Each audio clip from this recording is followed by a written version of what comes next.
Would I be interested in taking notes for everything, the stuff that's for not everything mine? that's not yours. And Hey, look, the topic has been set to Mboned IETF 106.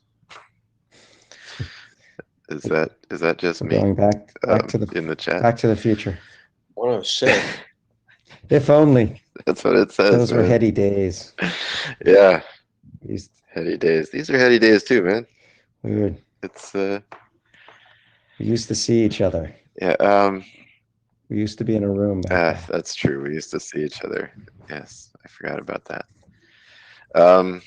Yeah. I can certainly contribute. I would need help, of course, for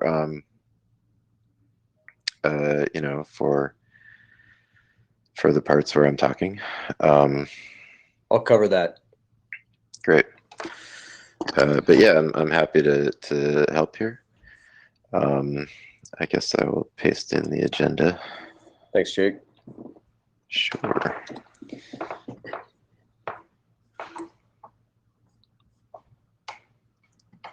on, man. I can't.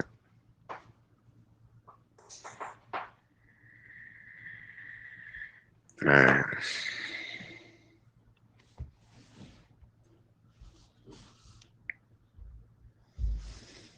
All right, looks like folks are trickling in. So Greg and Jake, I'm sure everybody's wondering, did you get up or did you stay up? Oh, I got up. I got up too. Yeah. Last week I started on trying to be I mean, this isn't real prog time. This is like be nice to East Coast prog time, right? which is actually really helpful for us on the West Coast as well. At least in my opinion, like it's way better to get up at 3 than it is to get up at 11:30. And but yeah, I've been doing it all week because it just works better that way. I think we're and it's not any worse than traveling. We're at Prague lunchtime. Yeah, which is fine-ish as long as you're not in the wrong. I mean, unless you're in Australia, I guess, but Fine for a week. Or lots of places. Yeah. I mean, it's got to suck for somebody, right? It sucks a little for me. It could be worse.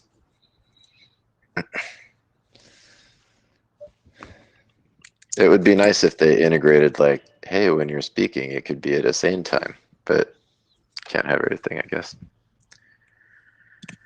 We got the next one, right? I think the next one's in San Francisco. San Francisco, yeah. That'll be an easy trip for you. From California, yeah. All right, Greg, do you think we're ready to start? Looks like we've got a decent number of folks online. Ready enough. Yeah, absolutely. We got to get rolling. They didn't shut us down on Tuesday, though. We were about 15 minutes over, and we continued to roll. It was great. They didn't suddenly chop us off, but I don't want to push resources. Let's not shoot for that. Well, actually, since we've got Lorenzo who's in charge of everything, so we can do whatever. I'm pretty sure we can do whatever we want. He's in charge of everything. He's the head. Can I get more coffee? Yeah, well, let not my colleagues hear that because they may disagree. Don't worry, nobody's listening. All right, so why don't we get started here? Hold on here.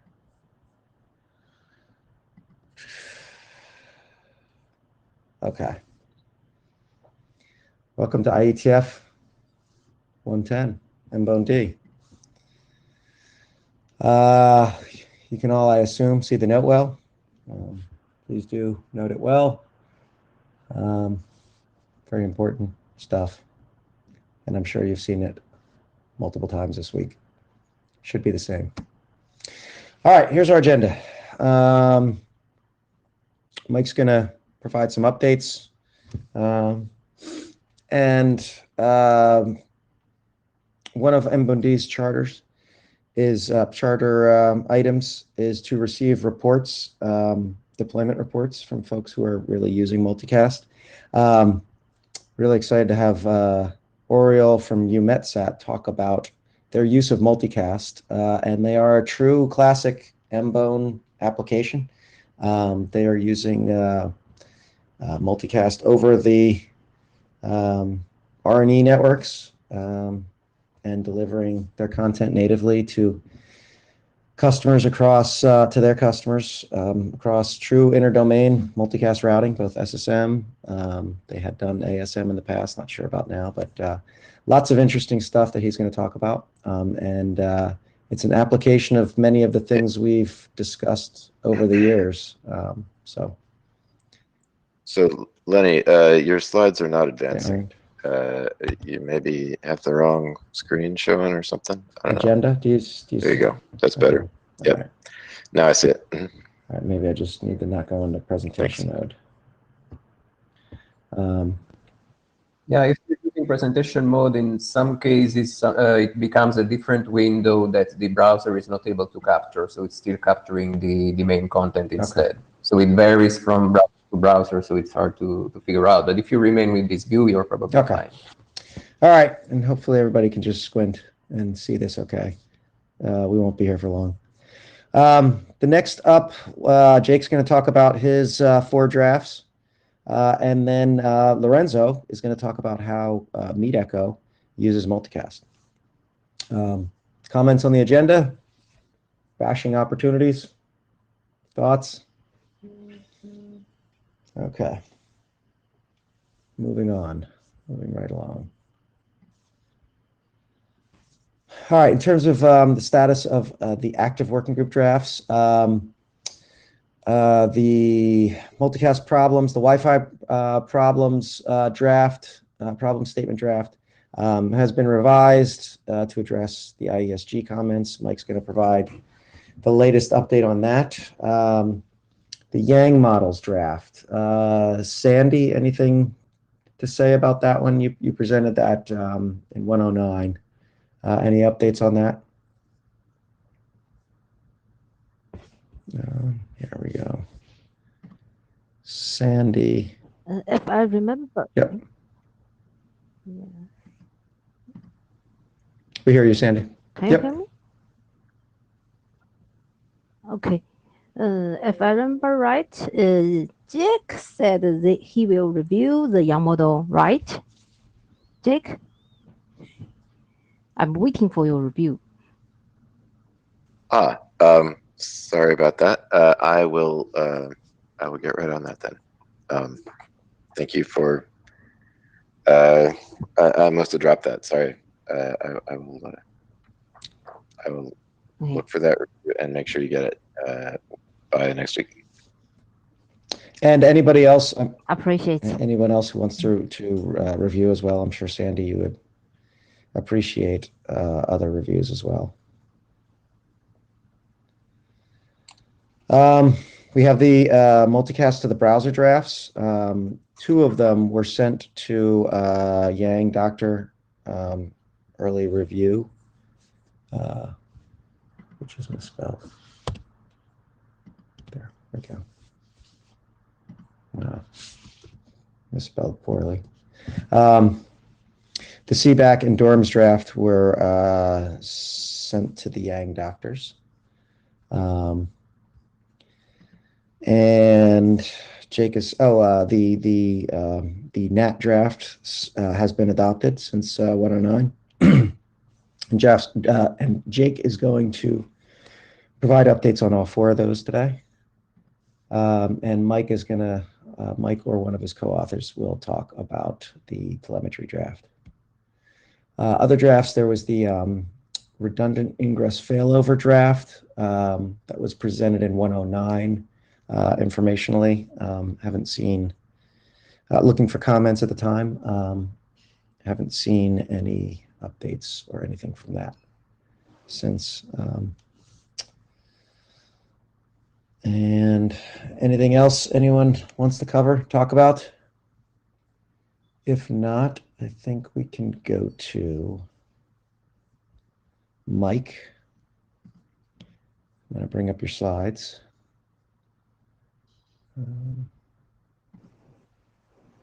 Thank you, sir.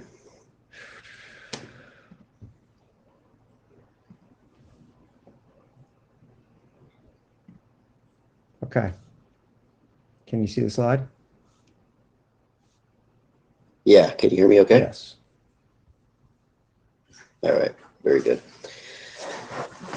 So this draft, and Warren can feel the pain as well, but we've been working on this for a long, long time. And we received a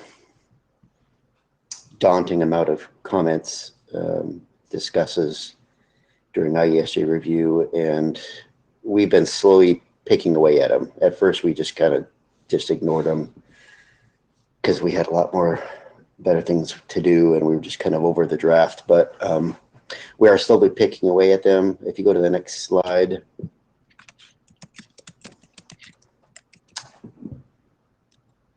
You'll see the document history in just the last few months anyway. And so what we've done is, so Alyssa is the first one who made quite a list of comments. And just in total, it's just a lot of work, just editing and adding explanations of different things. And so we submitted a new draft after her comments, and her discuss was then cleared. We did the same with Roman's comments and submitted a new draft, which is the one we have now. He cleared his discuss, and so what we have now is one remaining discuss on the next slide. I think it shows.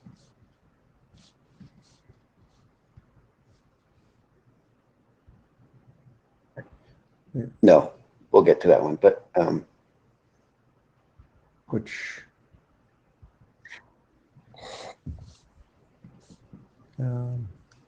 okay, slide 1, 2, 3.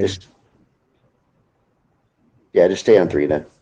That's perfect. Yeah, this just gives you an example of some of the editing that was needed, because with all the comments, people say, why is it taking you so long? Well, there's just a lot of comments like that just take time to address, and recreating paragraphs. And one of them was, it appears that you're recommend using ARP sponge. And so providing some general caution about ARP poisoning and false advertising. And so then we just recreated that and gave an explanation about it, and had to look up ARP sponge and all that and try to make a reasonable discussion about it. And then just on and on it goes. So this is what we're doing, and the process is slow, but it is working. And I would anticipate that we will be done, and really done with this draft by next IETF, assuming that the remaining discusses are addressed. If you go to the next slide, yeah, okay. So Benjamin's, these are the remaining, he's the last one who made a list of comments, and there's pages of them. And so we will address those and submit a new draft in the next few weeks. And then if he clears them, which he probably will, then we hopefully are done. There are several other people who made comments during the review, but yeah, if you go to the last slide, but we should be good to publish once that last discuss is cleared. So it is a good, I'm biased, but it is a good document that just discusses issues in multicast in a Wi-Fi environment. And there have been comments to add additional things to it, because there's always some good points, and we've added a lot of them, but now we're not adding anything else to it. We're just trying to finish it up and be done. Any questions about any of that?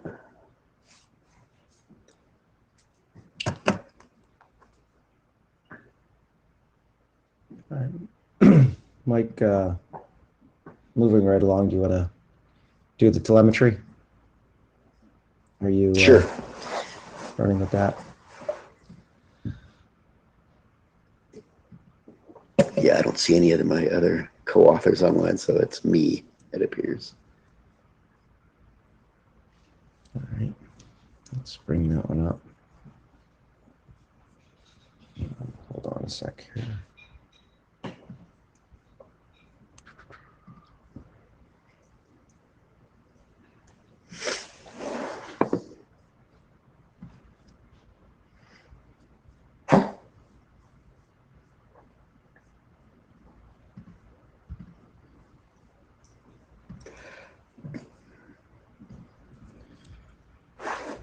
See, screen will be.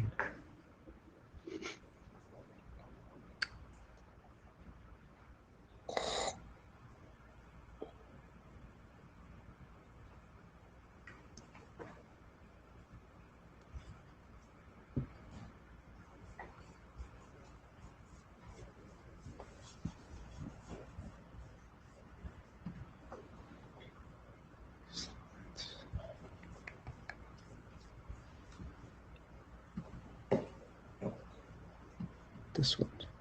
No, not that.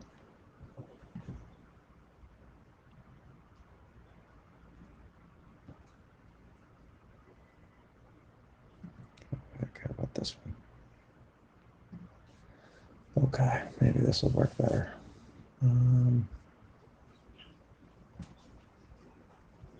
Mike, while I'm furiously clicking around here, why don't you begin to start talking about this draft? Yeah. I'll get there. Sure. Yeah, there's not a ton to be said about it. Anyway, I do see how you on the line as well. So one of my co-authors is here. We're sharing in the morning pain with all of you. Thank you, how you. So chime in if there's anything you want to add. But so this draft was recently adopted by a Mboned working group. It's we added a few authors as well who are very interested in working on this topic and anxious to contribute. We do highlight a variety of telemetry solutions in the draft and describe the problem. I think probably what we'll do is there is a fair amount of interest in, increasingly interest, which is good, in OAM related topics. So we'll probably make that more robust in the document, just kind of describing that better. If it gets too big, we'll propose spinning it off into its own OAM draft, perhaps, in just more of a multicast OAM type of a draft. But I am looking forward to working on this draft because it is a good topic. If you go to the next slide, we'll probably just fly through some of these slides. So this is can you see this just slide kind of clearly, or is it? Go ahead. It looks a little. Clear enough, but it does. There's some artifacts on it. Little squares in the upper right hand side, but it's fine. I can see all the words in it. Yeah, there you go. Moving it around helps a little bit. Keep doing whatever you got to do. That's fine to try to make it good for future presentations. But so multicast traffic monitoring is important, just like as it is with unicast. It's important to reconstruct and visualize that multicast tree for performance monitoring and troubleshooting. And there are some techniques that can be used for multicast, and those techniques for unicast are being developed in IPPN working group. It was agreed to work on the multicast pieces here.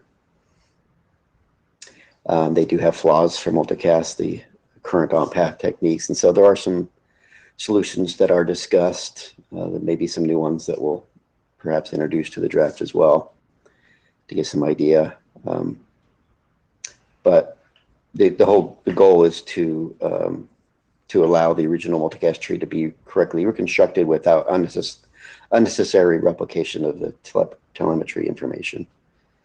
Next slide.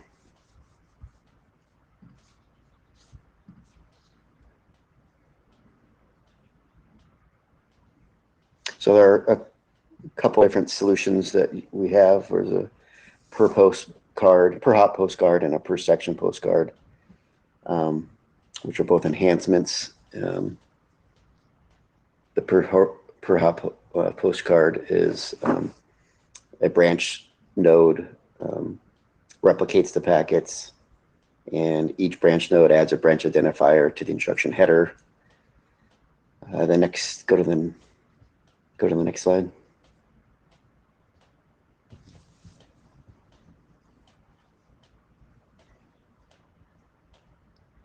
So per section postcard, it's a postcard and that's what it's called in the IPPM working group. A postcard is sent at each section's end node, and the postcard contains data for the entire section. And those postcards can be easily stitched together. There's no need to modify the existing IOAM header format. Next slide.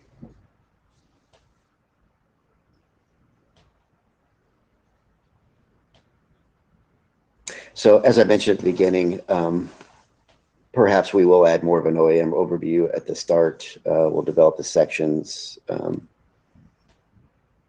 And I'm seeing a variety of things here, but I think that's basically the point we wanted to make. Is that anything else you wanted to add, to what we plan to do in the future for this draft?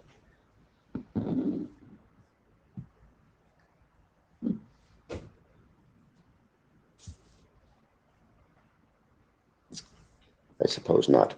So, yeah, any questions?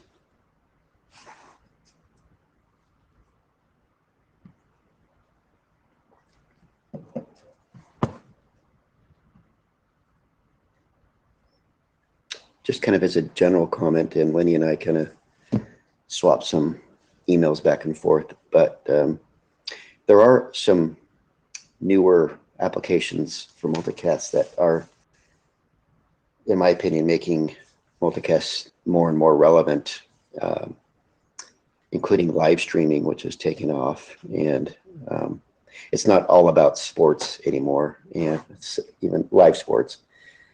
And so I think of these OAM related techniques as multicast is projected to take more and more of network bandwidth will become even more important.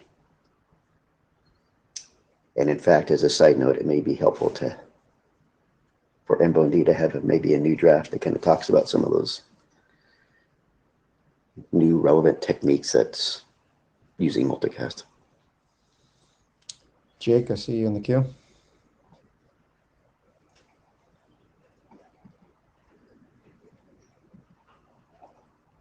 Jake, you're free to speak. Sorry. Can you hear me? Yes. All right, good.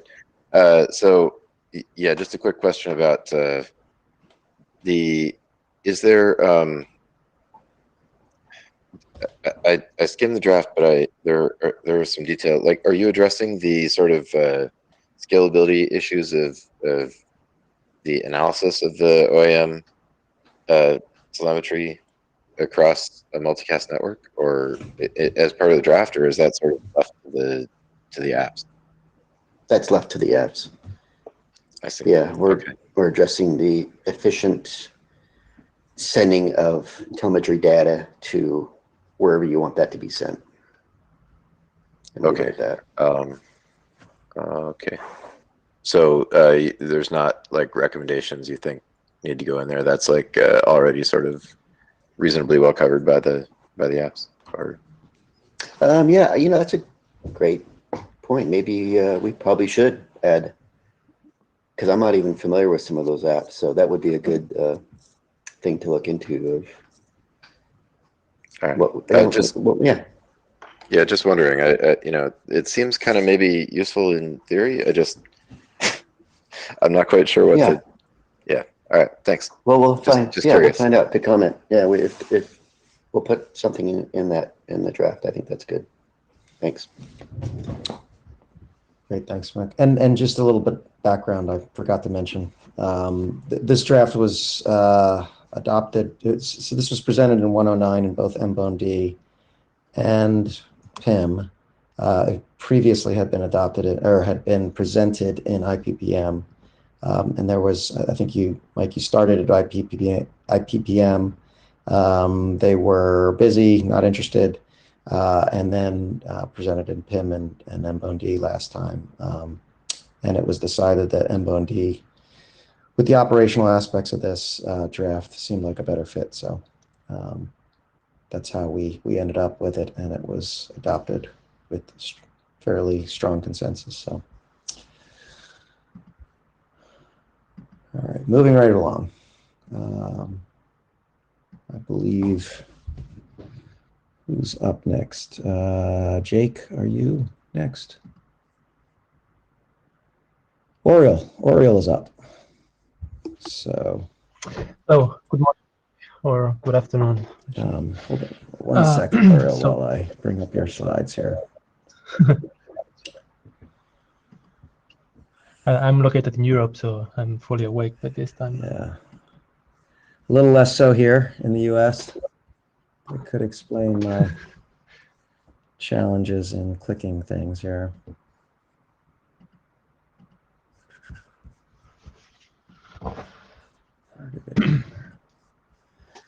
No West Coast sympathy for you East Coasters. Yeah. All right, and we are coming up here.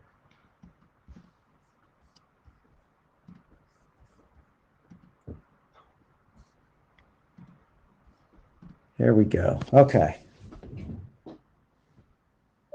So, hello everybody. My name is Oriol Español, and I work as a UMEDCAS system engineer for UMEDSAT. I'm actually very excited to be here today and share some details of our services with you. Just as a background short story, why we're here today. Apparently, and I didn't know this before, UMEDSAT is one of the top 3 contributors of multicast traffic on the Mboned with our UMEDCAS terrestrial service. I understand that some of you thought it would be interesting to know more about our case. So Leonard made this possible thanks to a common contact that we have in GN. So thank you, Leonard, for making this possible. Okay, next slide. So the plan is we have a short presentation on who we are and what we do.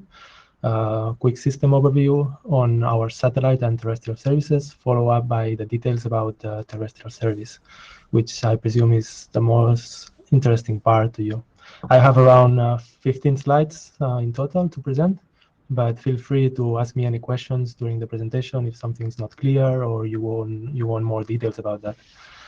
So next slide, please. So who we are and what we do.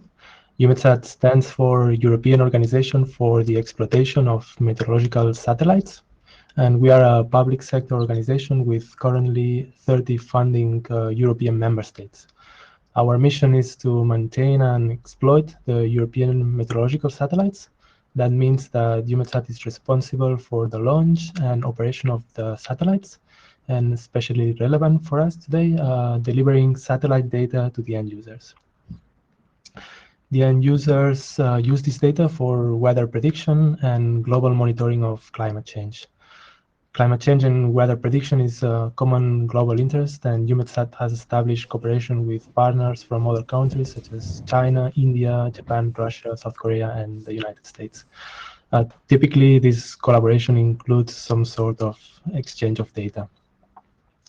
Our users are meteorological services of our member states, research institutions, universities, but also private users and commercial users.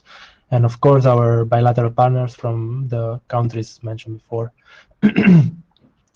Our users are mainly located in Europe, and that is basically inside the footprint of our satellite service, but also more and more around the world. And we reach these users thanks to our terrestrial service. So next slide, please. These slides present a system overview of the UMEDCAS, which is UMEDSAT's push service that delivers environmental data in near real time to its registered users. The data delivery is implemented as an IP multicast one-to-many dissemination system with a single transmission from the server and guaranteed timeliness distribution to the end users' reception stations. Therefore, it allows the end users to receive the data on the reception station shortly after UMEDSAT makes it available. On the left side, you see the data acquisition process directly from the satellites operated by UMEDSAT and into the ground station and into UMEDSAT headquarters in Darmstadt, Germany. From there, it's sent out via IP multicast to our satellite and terrestrial services. On the top side, this is the UMETcast satellite service. For this service, the multicast is transferred via a dedicated link from UMETSAT to the uplink facility. There, the multicast is encoded into a DVB signal and transmitted to geostationary communication satellites for broadcast to user reception stations. Each reception station decodes the signal and recreates the original multicast stream. In the middle, you see UMETcast terrestrial over GN. This is an evolution of the UMETcast satellite system. However, instead of using commercial satellites for dissemination to the users, the terrestrial service relies on the network infrastructure provided by GN across Europe. The service relies on native multicast. However, in order to overcome islands of non-multicast enabled networks, GN also provides the option to use GRE tunnels directly to the reception stations of the end users. These are manually activated on demand when a temporal loss of multicast is detected. At the bottom, you see UMETcast terrestrial over internet service. This is a further evolution of the terrestrial system. However, instead of using the GN network, this service relies on the internet. Commercial service provider operates the L2TP IPsec tunnels for us, which encapsulates the multicast traffic from UMETSAT and sends it to the end user station. One added benefit of this setup is that it's not traversal without requiring a reconfiguration of the end user's firewalls. A key takeaway from this slide is that we have only one source of multicast traffic. We have, however, different group addresses for the satellite and terrestrial service. The motivation for this is that these groups require different reliability configuration, so we prefer to split them. However, this being multicast, we could have the same groups for the satellite and terrestrial services as well. Next slide, please. So again, this slide presents the segregation of the two terrestrial streams and the motivation why this is needed. On one side, we have the native multicast service provided by GN.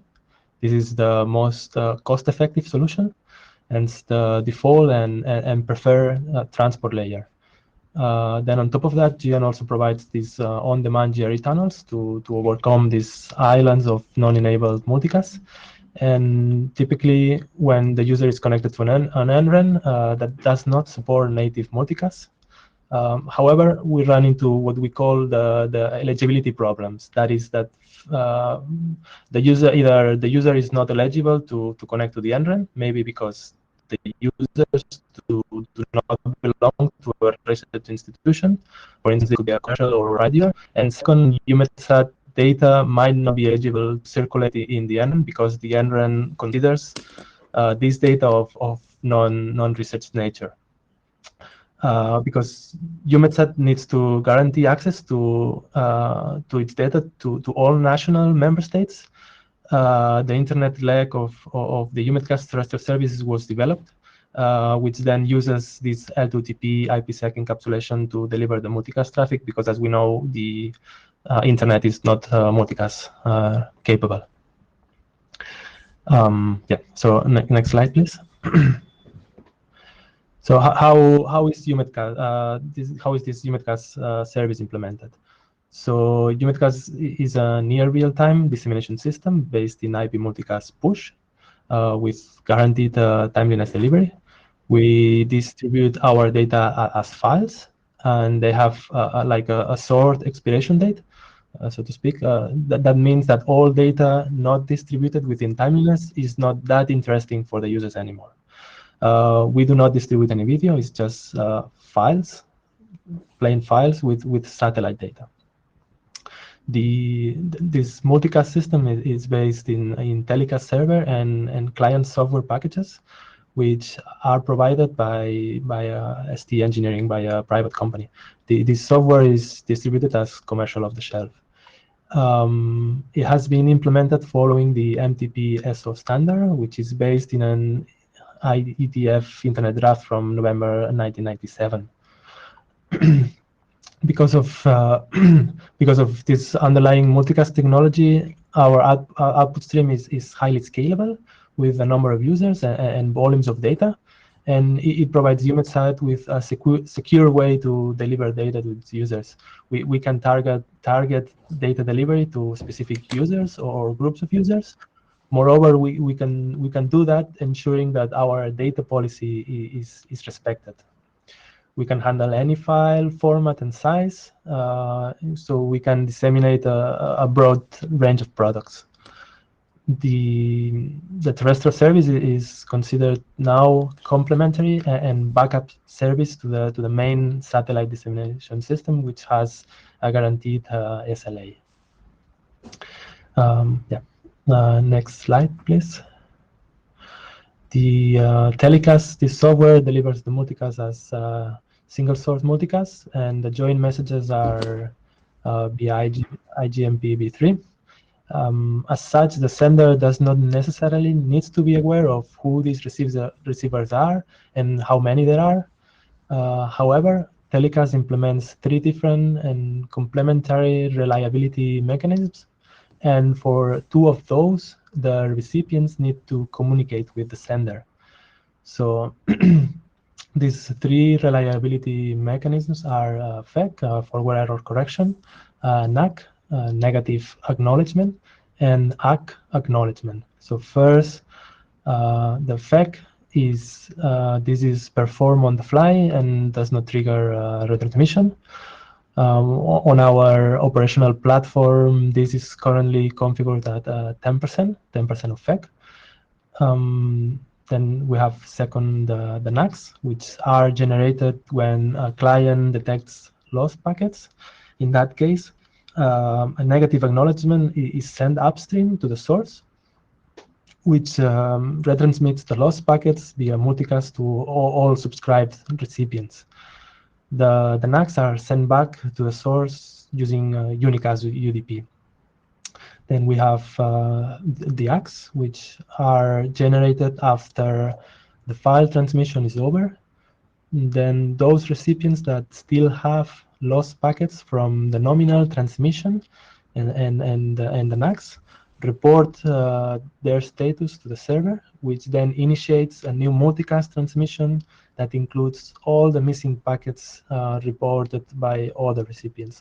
Only those recipients that have incomplete files listen to this new transmission. Together, the NACs and the ACKs are what we call the feedback channel. Then going back to the notion of timeliness, I would like to know that the NACs trigger immediate retransmissions and do not significantly impact the overall timeliness of the delivered files. On the other hand, the retransmissions triggered by the ACK messages introduce a delay on the file delivery and also produce files delivered to the end user out of order. So what can we recover from these lost packets with these reliability mechanisms? So our testing shows that random packet loss below 5% is fully recovered by FEC alone without any retransmissions. That interruptions of less than 400 milliseconds are fully recovered by FEC alone without retransmissions. That interruptions of less than 1-2 seconds are fully recovered by NAC and FEC working together. And interruptions of more than 2 seconds can be recovered by ACK, but they introduce a delay in the file delivery. Now, with the with the increase of number of recipients, we can have the case where one or several recipients with low quality links impact the nominal transmission to the rest of the participants. This is what we call the crying baby, and that is a user constantly asking for retransmissions. And in order to prevent that from impacting all users, the telecast software has several countermeasures in place for each of those mechanisms. For instance, for the NAC, there is a configurable maximum bandwidth, a percentage of the total available bandwidth that can be used for retransmissions. So the nominal transmission is always guaranteed. This is currently set at 50% for our operational settings. For then For the ACKs, there is a configurable minimum that the recipient must have received of the send file in order to trigger a retransmission. This is currently set at 40% in our operational platform. That means that end users that receive less of 40% of the file are discarded for retransmissions. These settings are based on trial and error tuning on the platform. Yeah. So some more additional relevant settings of our operational implementation is this time to live that is currently set at 64, and the MTU size at 1400. So that is below the 1500, so that the same multicast stream that the same native multicast stream that we send out can be encapsulated into the GRE tunnels as well. So it's the same stream. Okay. Yeah. Next slide, please. Just a quick question, Oriol. Did you develop this internally in-house or using off the shelf or some other type of open source? Okay. Yeah. No, good question. So this is commercial off the shelf. This is COTS, and it's kind of a very kind of old it's an old implementation. Maybe it's from 10, 15 years ago, but it's still being used operationally by the company that produced this initially, and they use it mainly for satellite communications. They don't offer it anymore to businesses. However, they still use it for their own operations. So we are one of their last users that do not rely on their actual hardware. That we use this software just standing alone with no hardware, without their hardware. Right. Okay. Yeah. Thanks. So. Giant acts as the sole network, as a network service provider, an interface point for us with the rest of the national research and educational networks. And Giant provides the backbone network topology for the European region, but also collaborates with other pan-European entrants to provide global connectivity to their users. Therefore, we rely on GN to grant us access to end users worldwide. Yeah, and this is what this map shows. All the connections that GN gives us, especially relevant for your case, probably with the internet too. Okay. Next slide, please. So these slides present colored in dark blue all the countries where there are UMEDcast terrestrial stations operating and receiving our traffic, so that you see that the terrestrial service provides access to users outside the UMEDcast, outside the satellite footprint, which is over Europe mainly. And especially relevant to the Mboned working group is probably the University of Wisconsin-Madison, because thanks to this user, the native multicast flows through the internet too and the Mboned. There is another user in the USA that receives our traffic. This is Noah Star. However, they receive it via GRE tunnel, and the reason for that is that some institutional users do not like multicast traffic flowing into their system, so they prefer the good old known TCP/IP. All right, next slide, please.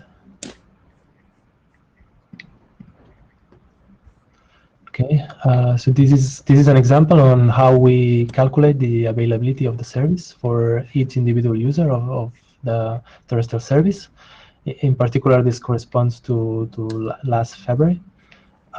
This is what we call end-to-end file-based monitoring. Basically, we compare for each station what files it should have received against the actual files it received, and then we compute the percentage. So the color coding has been inherited from the SLA that we have for the satellite service, where file availability below 99.5% is not acceptable. So these computations are based on the ACK packets from the feedback channel. And in our experience, the common reasons for achieving lower availability are network bottlenecks and congestion. Some countries have very good links, like within Europe to Japan or the US. However, in other countries, the networks are not so good. Also, due to insufficient last mile bandwidth, and this is typically the end user subscribing to more data than they can actually receive. Then related to the previous point, we have observed that TCP/IP traffic tends to push out multicast traffic on links where bandwidth is scarce. And firewall updates also combined with troubleshooting difficulties also lead to lower availability measured. All right. Next slide, please. And Oriol, the feedback channel, is that unicast or is that multicast? That is unicast, TCP/IP unicast. Is there any issues with scale in terms of if you had, zillions and zillions of receivers, would that be a challenge? Or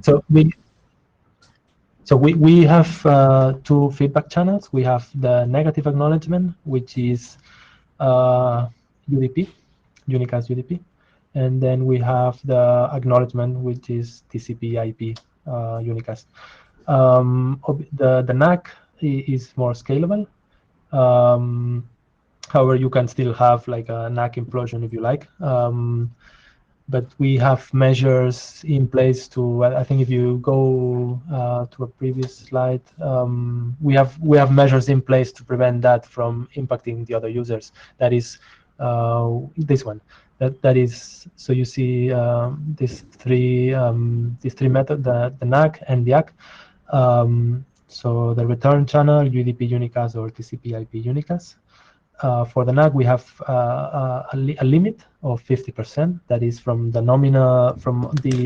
available bandwidth that we have, 50% must be nominal multicast, and the other 50% can be used to address retransmissions. So we are always sure that the end users that have a good link will be able to receive, will not be impacted by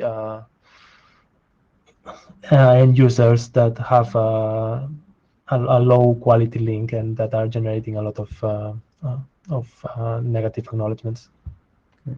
But at the numbers that we're managing at the moment, we obviously they are still small, so we don't see that as of an issue for the moment.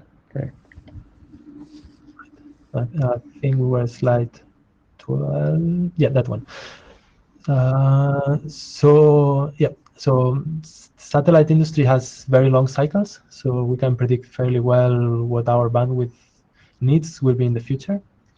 This slide presents the future bandwidth needs for satellite and terrestrial. For terrestrial, you see it goes from the current 400 megabits to a peak of almost 1 gigabit per second by the end of 2025. Then it stagnates around 800 megabits. The steep increase between years 2023, 24, and 25 are due to introducing new missions and new satellites. The satellite bandwidth needs are lower. Motivation is that the satellite capacity is much more expensive than the terrestrial bandwidth, and that is by an order of magnitude. Therefore, EUMETSAT has strategically decided to send via satellite only what we call essential data. That is the data needed for most of our users, and that corresponds to the data from the geostationary satellites. On the other hand, the terrestrial service has all data from EUMETSAT. All right, so next slide, please.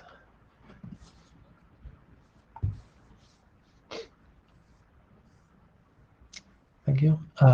So we are currently analyzing the use of AMT to complement our terrestrial service. For instance, I see the potential of this technology to provide access to all our data to private and commercial users that have no access to the entrance. We are still at the very early stage. We have done some testing with the AMT gateway implementation from this link from GitHub. I understand Mike Holland is one of the main contributors of this software. So many thanks for that. Really appreciate it. Basically, it worked out of the box for us. We created a simple 13-line script to set up the interface and connect it to the AMT relay source of M2 ICAST.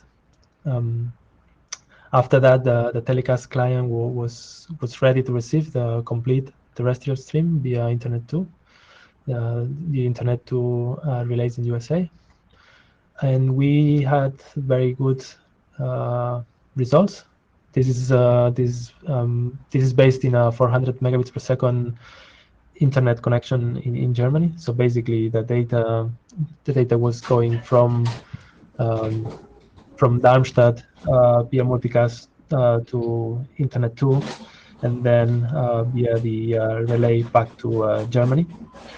And we did several tests. So when no feedback channel and with a bandwidth of around 100 megabit stream, 0.6 packets, 0.6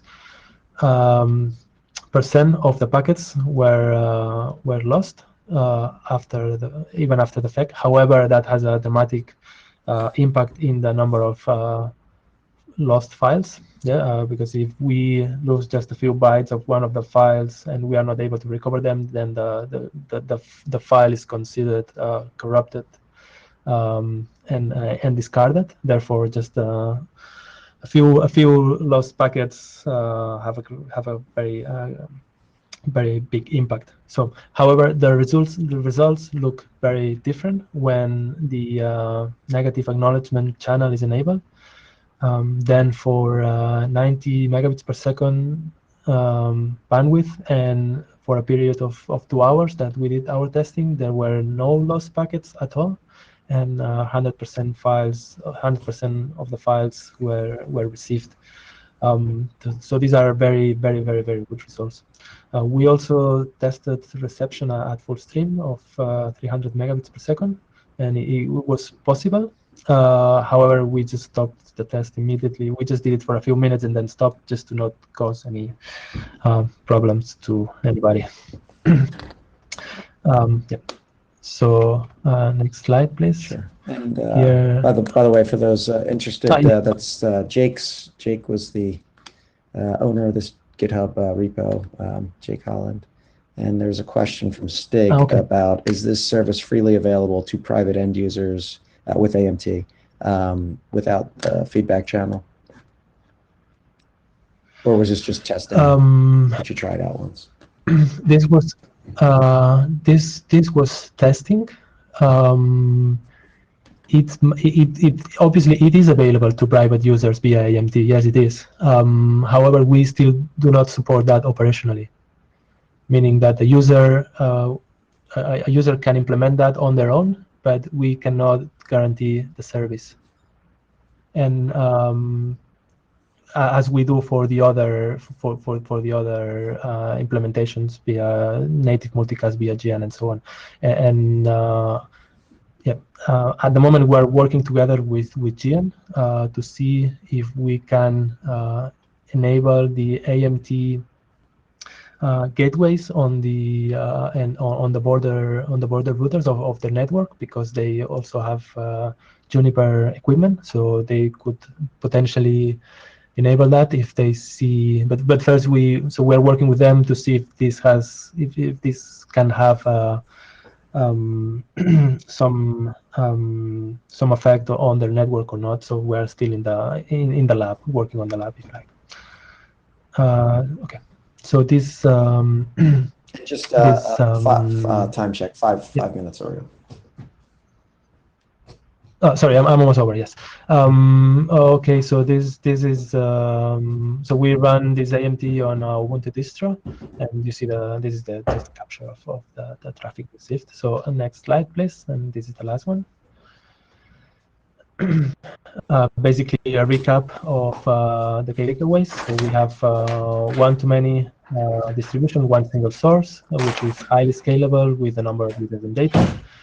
Our cost model shows that this solution is cost effective for above 10 users. We have at the moment 4,000 users of the UMedCast satellite service. So in the future, we might be migrating many of those users from satellite to terrestrial.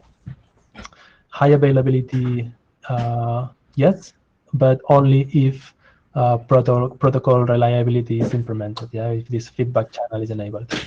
Word coverage versus satellite footprint only, and we can handle any type of file format and size. Yeah. However, I must say, so obviously for this to work, it requires a multicast enabled network infrastructure, and we know internet is not yet multicast ready. It requires expertise in network setup. It's not straightforward for somebody who has not much experience with this. And there is also some end user resistance to enable native multicast on the network. And as already mentioned, there is a risk of cross impact. That is, if this is not properly handled, users with bad quality links can impact the availability and timeliness of nominal transmission. And yes, and next slide, which is just questions and answers. I have a question. Do you use any kind of access control, encryption, anything like that? Yeah. So that's a very good question. So we need to have a strong authentication and encryption for various reasons. First, to enforce the data policy, that is only those users registered and allowed to receive our data can actually do so. Then there is also the data, what we call data denial service for certain substreams. For instance, all the for some instruments, that is when certain data need to be made available only to a subset of users. For instance, in case of conflict or war. And yes, we do have authentication and encryption. This is based on USB token in combination with username and password. So this is a two key factor system. We distribute these USB tokens to the end users, and they can only unencrypt our data if the EKU is plugged in and configured. So basically, we have two types of streams, if you like. So first stream is what we call the announcement channel. This is unencrypted, and that means that any user can listen to this channel. This channel, however, contains all the information on the data channels, at what time do they start, what files they contain, and so on and so forth. And then these data channels themselves are encrypted, and only users with a functioning EKU can unencrypt that data.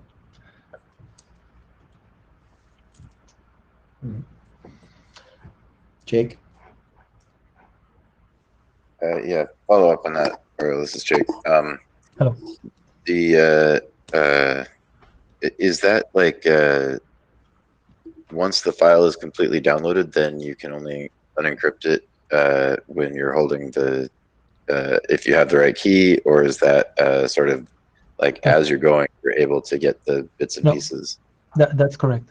So first, the file is completely downloaded, and then it checks for the existence of this EKU, of this dongle, and then if that is granted, then the file is unencrypted. Great, thank you. Oriol, can you? Yeah, and I'm sorry. That great presentation. Tim? Yeah, thanks. I just wanted to ask, you mentioned obviously with Jones and the NRENs, you can run natively. the end sites, or it can be tunneled. Is the case for tunneling usually at the end site does not support multicast rather than the NRENs and JARP? Because I think most NRENs and JARP support multicast natively, just like they support V6 natively, for example. So is it usually the end site rather than the NRENs, just for clarity? Typically is the NRENs. Really? Okay. Yes, but however, I must say that Gian is doing an excellent work on that.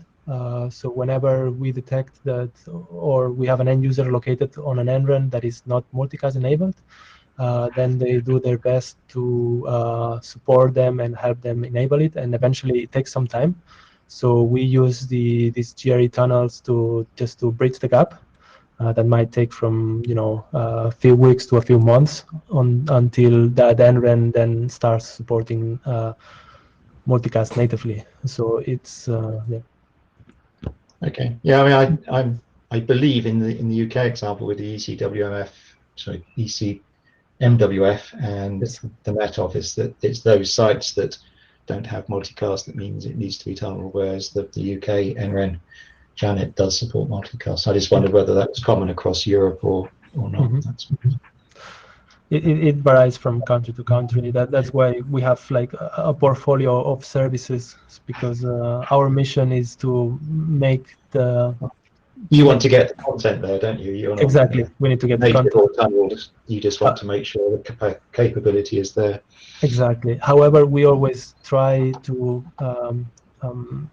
we encourage the users to use native multicast, because we understand that, for instance, once that is enabled in a country, for instance, the case of, I don't know, any new countries that doesn't have native multicast, we have one user there. And once native multicast is supported, then it doesn't matter how many users we have there, yeah? And it will be just a plug and play, if you like. So it's the first one that takes a bit longer. Right, thanks. Yeah, I'm involved with the JAMP project and the UK. And I've sent you a message with my email address if you want to follow up. I'll be very happy Okay, to talk. thank you. Oh, yes, I see it now. Thank you. Right. Thank you. Jake? Yeah, the approximately how many end users do you have, if you can share that? Yes. So UMEDcast Satellite, this is the first service that we started with multicast. It started like 15 years ago, and we have at the moment 4,500 users. Then for the terrestrial service, native multicast, we have around 25 users. And with a combination of all the rest of GRE tunnels and L2TP IPsec, we have 10 more users. However, we're in kind of a transition phase where we know that most of our data in the future will only be available through the terrestrial links, mainly through the native multicast. So we are encouraging now our users to start migrating or setting up their stations via the terrestrial links, via native multicast. Okay, thank you. And Oriol, what about CDN? What about you doing this plain old unicast? How much is multicast, would you say? Can you articulate, how much more efficient, the efficiency gains you get from multicast over, say, just doing unicast or CDNs? Okay. Yeah. Our data is it's very dynamic. We only send the data file once, and after a certain period of time, it has expired. It has no more value to our users. Therefore, the concept with the CDN, I don't see it really applicable to our case. Because I understand that it makes sense for the CDNs, for this data replication to stay on those hubs for longer periods of time, like if you like Netflix, for instance. But for our case, I don't see it. And besides, the cost of multicast, native multicast over terrestrial link is so low compared to the alternatives that I think that from the cost perspective, I don't think it will make sense either. That's my so maybe I can share a little more on the cost. side. So we have done some evaluations internally, and we see, obviously I'm stating something that you know already, that the cost of native multicast is the fixed cost, regardless of how many users you have. We see that already for UMedCast satellite. However, the bandwidth, the satellite capacity is very expensive. That's why we're migrating to similar concept of disseminating via multicast, but over the terrestrial links, which it has this fixed cost regardless of the number of users, and it's around one order of magnitude less. So it's quite cost efficient. Yeah. Great. Yes. Well, we have to move on to our next prezo, but this was great. I think you're putting together pretty much every bit of multicast between access control, encryption, reliability, and interdomain SSM. It's great to see AMT. It's great to see a lot of the tools developed here in action. Yeah, actually, this AMT technology, it looks very, very promising for our case, and we are looking forward to test that more extensively. So maybe I'll get back to some of you for some support at some point.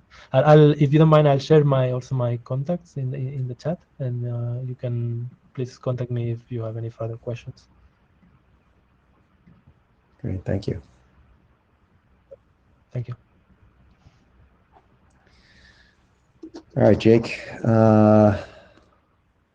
You. Well, that was very cool, and good to hear you're getting 100 megabits out of the AMT. Yeah, I don't think I've run it that fast yet. And it wasn't just me, by the way. I think I put it up in its current sort of location and cleaned it up a bit, but this was this working group actually did the bulk of the work, and I just sort of got it running again. So and that was all before my time. So yeah.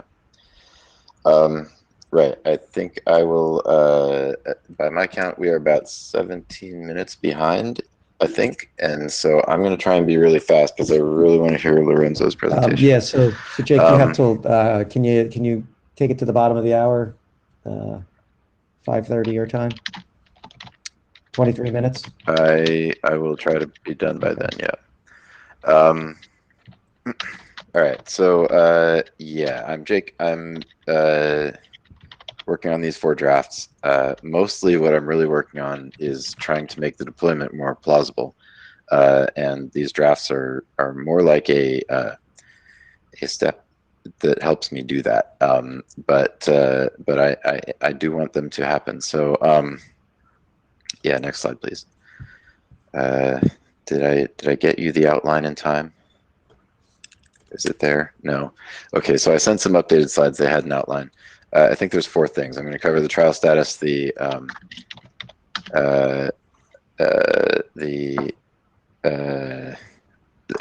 brief overview of the benefits we're seeing in our benefit analysis modeling, the status of the implementations we have ongoing, and the updates on the docs and their sort of current status and the next steps we're looking at. So the first thing is the trial status. So we've hooked up with 6 ISPs that are working with our ingest platform. That includes the AMT gateway and the Dryad-based sort of lookup to drive it, based on a receive. I presented about that before, so I'm not going to go over it now. The traffic we're running, we have a couple different pieces. There's so we've got some of our own test traffic, but we also have some production traffic from several different content providers that are I think they're customers of ours, I assume, and they're geolocated with the relevant ISPs to sort of prove out the notion of distributing some of the local content with multicast ingested sort of in the over the top method into the ISPs and then distributed within the ISPs. Virgin Media, shout out to Loba and Neil and Harry. Thanks for the feedback. The other partners we've got have not yet given permission to use their names, so we're respecting that. Most of the trials are still active, and people are still messing with the setup. So a few of them have not yet started. So the 6 only refers to the ones that we've got actually some level of work has actually begun in those ISPs. There are more on the way, and more are welcome. We're actually looking at trying to sort of make the trial artifacts more public and let people stand it up and try things on their own as our next step. So next slide, please. And Jake, did you say you had newer slides? Sorry, I might have missed those. It was just one thing with the outline. I sent it like 10 minutes before we started, so sorry, my bad. And just realizing I had left out the outline. So there's a few key insights we've gotten from the trials. One is that consistently some of the feedback we're getting from the ISPs, and this includes not just the ones that have participated in the trials, but some that we've talked to that have not participated yet, or that don't don't believe us yet. The game downloads are a big part of why they're interested. Right now, this is one of the key pain points that people are experiencing. So it's not just about delivering video and real-time stuff. It's also about just getting a better job done on the peak offloads. Another is that MNAT. Maybe I shouldn't say MNAT, but rather the problems that MNAT can work around were more prevalent than we expected.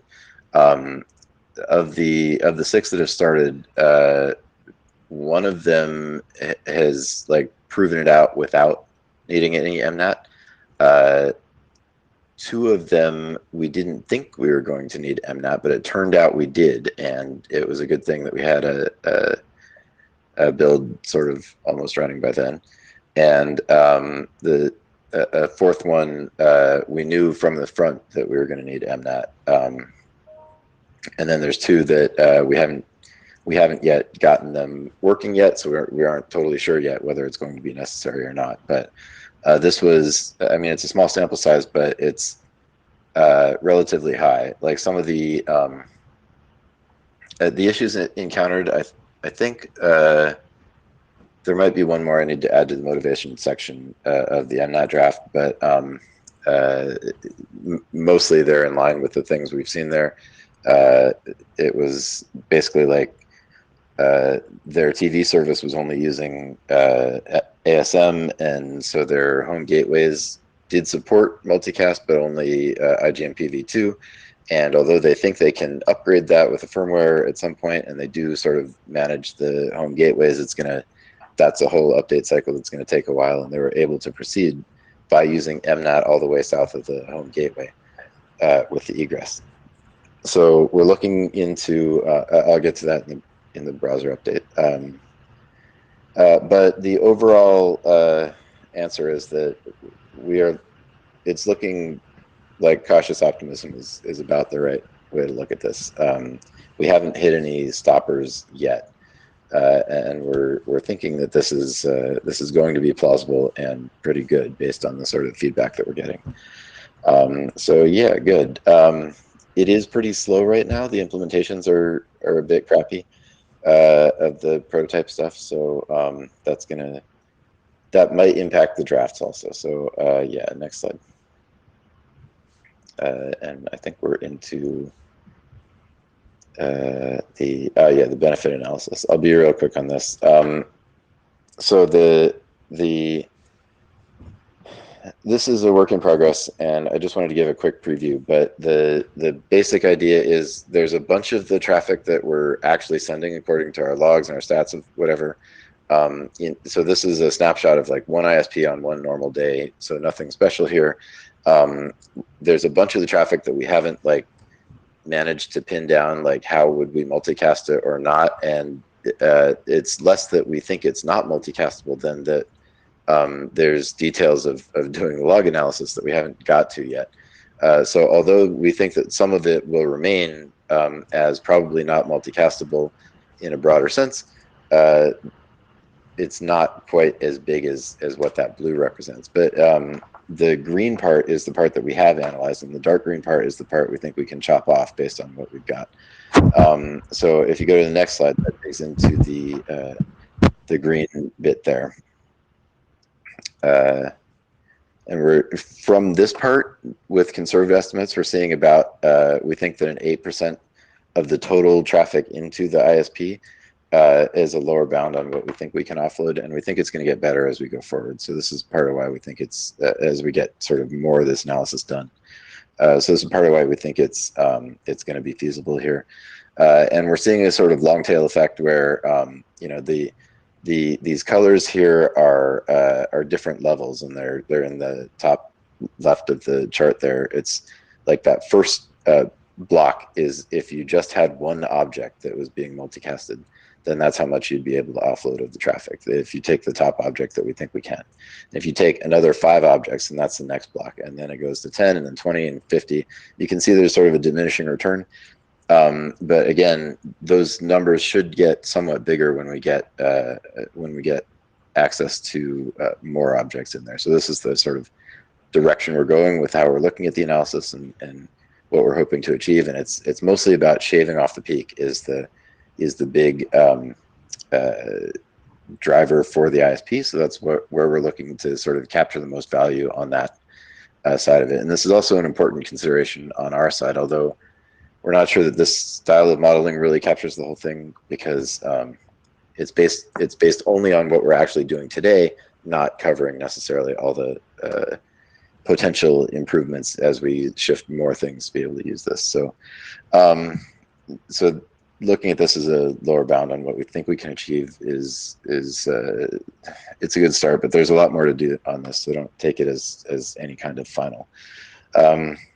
Yeah, next slide, unless there's any. Hang on, Jake, I had a question for the Yeah. slide. That's right. This is Greg. Can we go back to the previous slide? So I can talk where it comes up. There we go. Is this based on just download traffic, or you're looking at your entire traffic profile that could be offloaded? So the blue chart in the one before that is based on the entire traffic profile of everything we sent into the ISP. Okay. Grand total, and which is and that only counts download.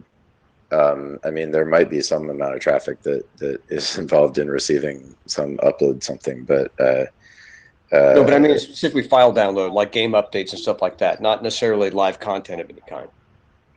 Oh, this part, I think, so on some of the analyses we've done, we're trying to get to where we merge them, and it's not quite done yet. I think this one covers mostly things that we think would be achievable game downloads.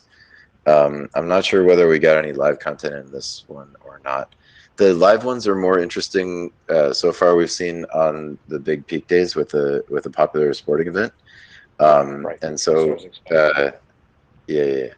that is not one of these days, and that's not part of this analysis. This is more like just, this is like a normal Tuesday where there's some game downloads or something. That was my next question. This was just like a typical day, as opposed to like, some Mother's Day event where you get hammered. Right. Now, the Mother's Day events, we know it's going to be a lot bigger. And again, this analysis is not quite complete. Actually, our cluster's having trouble, which is why I don't have more of these charts. But yeah, the next one, I'm hoping will have some more interesting numbers. Excellent. I just wanted to give a quick snapshot of what we've got here, and showed that even a very sort of pessimistic view of this is it's hard to say that it's not going to be profitable. So we really do want to look into how to make that happen. Yeah, next slide, please.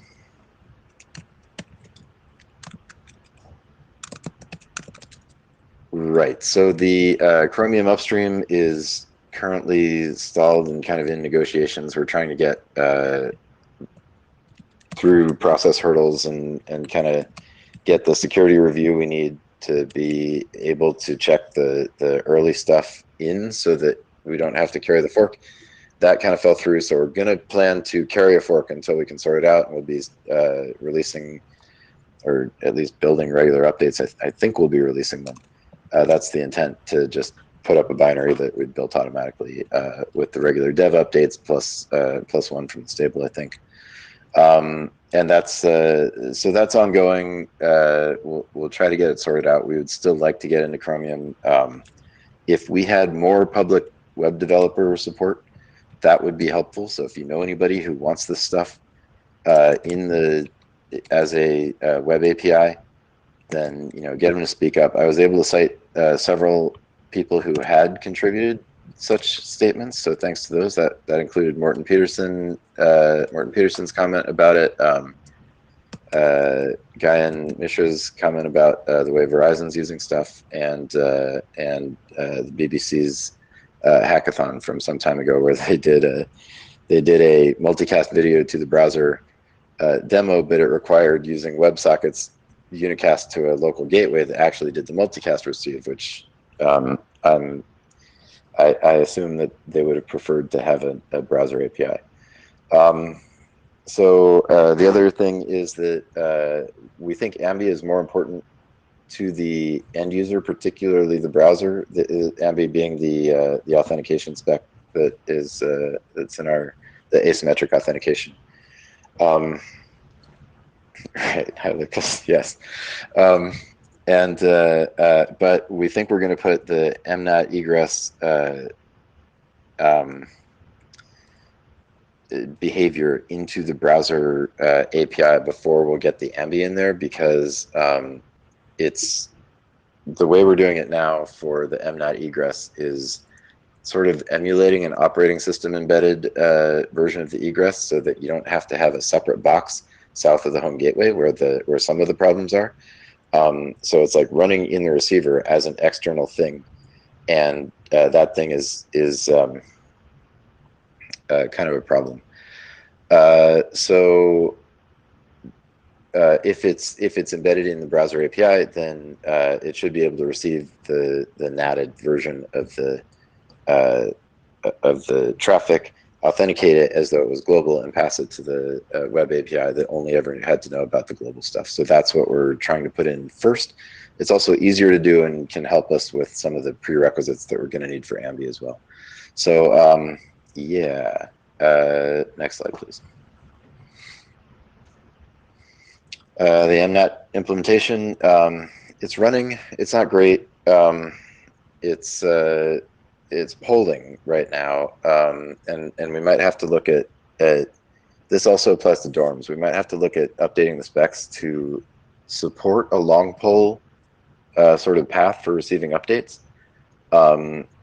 because it's like the JetConf implementation for RESTConf doesn't have the push easily built in. I'm not sure if we can make it happen, and so I'm looking into how to do that.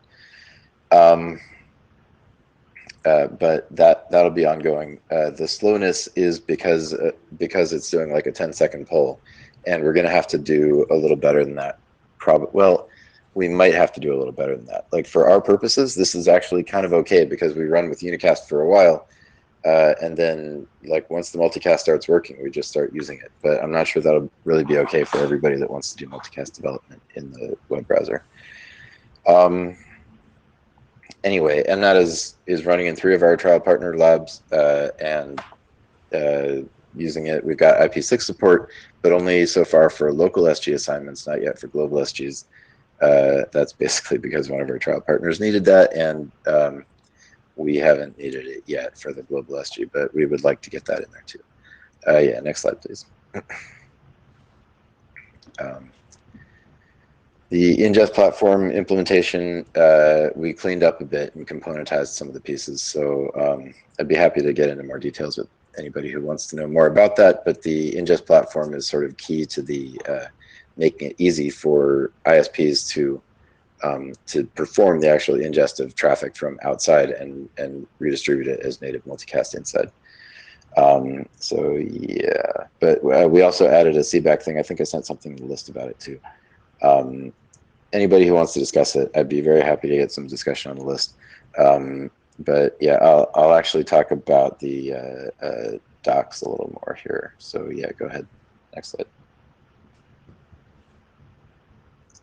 Right. So dorms and CBAC early review request sent. I'm hoping to get some good feedback there.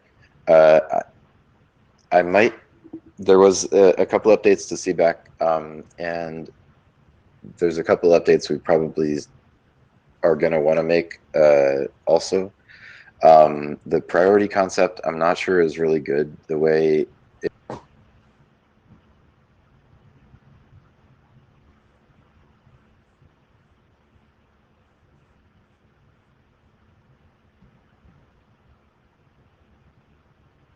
reconnecting audio. Can you guys hear me again? Yes, I can hear you. It said there was an error. Did I cut out? You cut out for about Yeah, you cut off for a bit, but you're back now. Okay. All right. So the right, dorms and CBAC early review. The CBAC I think needs a couple updates on the sort of circuit breaker behavior, and dorms. Actually, I don't think I put it on this slide, but I think I also need to make sure that the push update is going to be feasible somehow. And there's a chance that we'll need an update to the spec as well. So so I think we're going to do some experiments on that and see if I can get something working. But right now, it's anything that's using it is just polling. So I'm not sure how that'll be enough, especially with regard to speed of updates as we go forward. It could be done as a later rev, so if we need to, then I could get the doc pushed earlier than that. But yeah, I'm not sure it's quite good enough as it stands. It could use more review and engagement from people messing with it, feedback about it. But anyway, I'm working on these, but they've taken a backseat to the work with the ISPs and trying to get this deployable and maybe even deployed in places. So I feel like the progress has looked slow on these docs, but there's a lot of behind the scenes stuff happening. So yeah, next slide, please. Jake, in terms of review, with 4 drafts, which would you say is, if people were to prioritize, which one should they, help with review? Which docs would you say are most important, or are they all equally? Equally important? Yeah. So what I actually care the most about is whether it's really going to work. So what I'd love to see is more people experimenting with the actual implementation and seeing if there's and it's really like if there's parts of the implementation that won't be adequate for people, then that's where I'd like to see if there's things we can fix in the implementation, then great, fix them in the implementation. But if it requires a spec change, that's the part that I'm worried about. Like if we make this RFC and then it's like not quite good enough, then either we have to rev it, or like it makes it a little more noisy, I feel like, and less likely to succeed. So the biggest problems I see right now are the sort of slowness of the update of changes. And so I'm curious, like, how much do people care, and how bad is it, and like what sort of join time do you need to succeed? I'm not sure join time is the only consideration there, but it's probably one of the big ones. And then also things like CBAC, like how variable is your maximum bit rate, and can you like put a cap on the maximum bit rate and handle it? Like, is this actually going to work for other people who need to use it? These kinds of questions I think are where I have the most concerns right now. I'm making them work for me. That's great. You guys want to send it through, okay, but I'm not sure it will really meet my needs if it sort of gets adopted and turns into a spec, but more people don't use it than just me, right? So I think it needs to actually be usable for more people, not just like look usable, right? Right. So did that answer your question? I hope. And yes, 1 minute left. So next steps, I want to take the trials public, make it so that people can sort of self-serve and set it up and have all the pieces they need to run things, including the browser testing and a video stream to use it with. I'd like to and supporting people who are trying to do it. Maybe make a little community with a mailing list and a website or something. Anybody who wants to join me in trying to make that work, please reach out. I'd love to talk about it. I don't think this needs to be a sort of Akamai internal effort only. I also would like to try doing native delivery on I2, where they have I2 and also Giant. That like I2 is the only one I knew about, but if Giant is also doing native multicast, then yeah, let's get an ingest platform set up and running in there, and see if we can get the traffic delivered to those who can receive it natively. Other contacts, I think would also be great. Like we're trying to sort of widen these trials, and I think any place that's willing to forward native multicast is a good candidate to talk about it with. I want to get the file delivery sort of better done. One idea I've got is to try extending APT, the Ubuntu package delivery system. Like if we can make it so that that's sort of auto updating with the most popular downloads of packages, and they're available over multicast, and maybe trying to do it, that might be a really interesting path to sort of get some useful traffic that doesn't have to be gated on a company buying in. So I'm gonna see if I can do any looking into that, and see sort of what hurdles I run into. Like right now, the like Raptor implementation, there's some distribution limits on it, so I need to sort of figure out what I can do to solve that. But I would like to make sure that the file download use case actually works, because that's one of the big drivers for the ISPs. And the other thing is to engage some big game delivery partners, because that also is we're talking to them, but we're not as far along as I'd like to be on that. And we either got to get into Chromium or start doing this work in a different browser. We had some interest in doing things in Rust from a couple of student researchers. So actually, I would love to end up doing it in both and in more browsers. But Chromium is sort of the more widely distributed one so far. So I was starting there, but I'm not too hung up on it. So if we can't get into the upstream on that, then we might want to look into somewhere else. But I'm still hopeful that we'll get into everywhere ultimately. Yeah, and I'd like to get dorms, but I want to make sure that push updates are feasible. I think dorms is the closest to done in terms of the spec, but CBAC is probably not too far behind, but I think needs a little more work on the circuit breaker behavior part. And my biggest concern on dorms is really just the push updates. So I think that's all I've got. Any questions? I'm sorry, I'm 2 minutes late. Yeah, can I throw just a couple at you quick, Jake? You mentioned this in Veer a bit about working with WebRTC or WebRC, and I was wondering is the expectation that they would just be able to use the browser plugin, or do you think there's extra work? So WebRC being the congestion control strategy recommended by Flute. I'm not sure everybody's familiar with, right?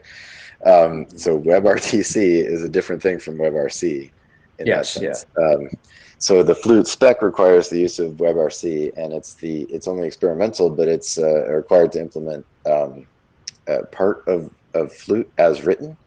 And I'm not sure it's actually good enough. It's like kind of a weird waveform equation-based receiver-driven congestion control or something. And that doesn't match the actual pattern traffics of the actual traffic pattern of anybody who's sending multicast that I know of, including ourselves. This sort of idea that you can send at a rate and then have it decay, and then by decaying you're going to use your join delay to determine what the congestion rate is. I don't think it actually works, and nobody who's using multicast seems to be doing it. So I think it might need an update if it's to be a sort of fully RFC compliant thing, and that is in some sense important, because the Raptor IPR restrictions are tied to full RFC compliance. So yeah, I've been looking at that a little bit. Second question was, are there any builds for browsers that support this that can run on like a big screen, stick or Roku? I don't have one. I just have the Chromium. I have an old Chromium built for Mac. I would like to get that working too, and the DEB for Ubuntu, or the binaries for any Linux, I think. Yeah, if you want, I'd be happy to give you the source. It's it's right there. I'd be happy to help you get it running. All right. If you have a target that you're interested in. Sure. Thanks. Okay. And thanks, Jake. In terms of your, question about Xiant and other multicast-enabled networks, I bet that Tim Chown would probably be the expert in this group on Yes. the RENs, and he could probably direct you. I'll volunteer him as probably the one who could give you the best guidance as to who else is out there that is multicast-enabled. Yeah, I will ping you, Tim, if you're willing to. All right, what are you volunteering me for? To send Information multicast on what are chat. yeah,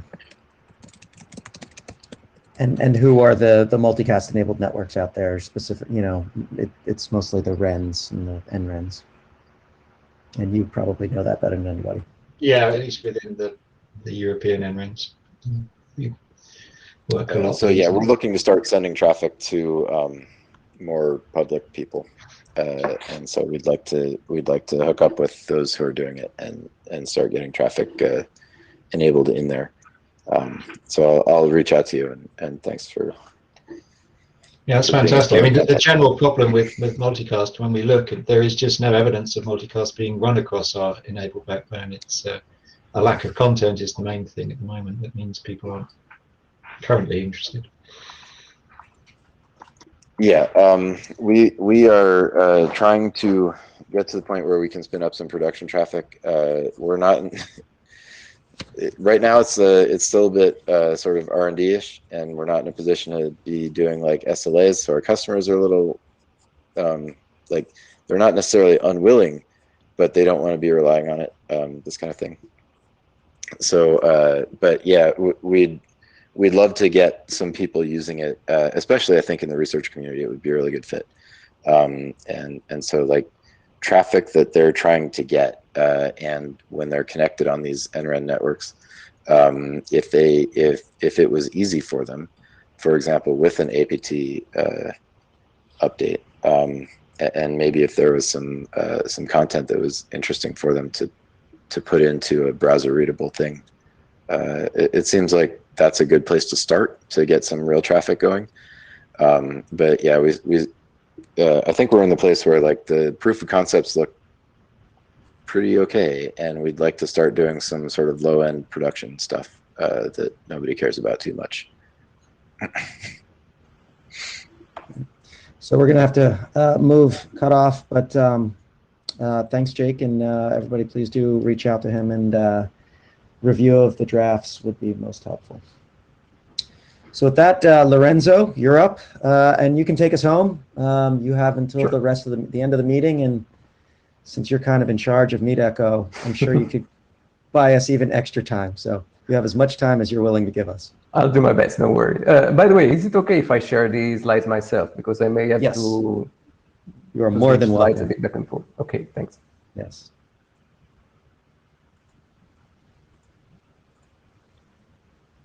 Okay, you should be able to see the main slide now, right? Yes, I do. Okay, so first of all, thanks for the opportunity. It's a real honor for me to be here, especially to speak to such skilled people in a technology that I'm admittedly less knowledgeable about. So I'll try to explain a bit how we actually use or try to use multicast in our own deployments, especially for the purpose of scaling WebRTC deployments. And as you'll see during the presentation, this will mostly cover how we do this basically in an intra-domain. So from a server-side perspective on how to scale things that we then use unicast for. And so it may be possibly a bit boring for you, but hopefully you'll find some interesting things in there as well towards the end of the presentation. And before I can actually explain how we do that, I first have to introduce the Janus WebRTC server. But basically, Janus is a component that I brought a few years ago for our own purposes, and is an open source WebRTC server, which we conceived as general purpose, meaning that it can be extended to do several different things, and I'll cover some of these things later on in this presentation as well. And basically, this open source component is what we build everything upon. So even this conversation that we are having right now is actually being powered by Janus right now. So all of the audio, video, slide stream that you are seeing are coming and going through Janus right now. And these are a few links if you want to experiment with it yourself a bit after this presentation. And just to give you a bit the idea of the different bricks that we use to then make all of this possible, I mentioned modularity, and modularity means that we have different plugins that can actually do different things. So for instance, we have the audio bridge plugin that is basically an audio mixer that allows us to receive multiple audio contributions, mix them all together, and then send a mix back to each of the active participants. And so basically your traditional audio conference, but WebRTC compliant, if you will.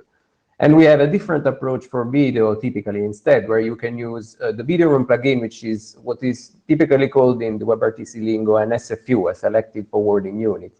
And in this case, video is not mixed. Each video is separate from the other. And so in this case, for instance, you see the video coming from my webcam and you see the slides. Those are two different streams that are being injected in a Janus instance and are then distributed as separate broadcasts to the other participants. And that's true as well anytime more people get their own video and start interacting with each other and so on and so forth.